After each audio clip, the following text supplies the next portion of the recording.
understand this is how you feel, and these are the experiences that you've had. Because we've all had poor experiences, whether those experiences were in church or with different relationships.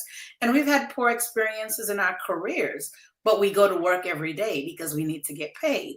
So I feel church is the one environment that is so easy for us to walk away from because of offense.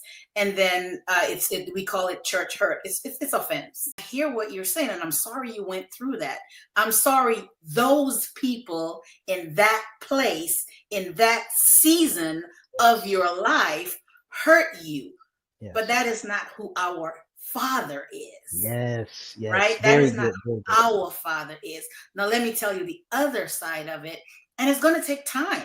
Because offense takes time to grow. So you cannot have one conversation with someone and expect it to be a turnaround and all of a sudden they're hallelujahing at the altar. It took time for that offense to grow and for them to leave that place. So it's going to take time for that turnaround to happen again. And that's what we have to do as the church, because we're called to love.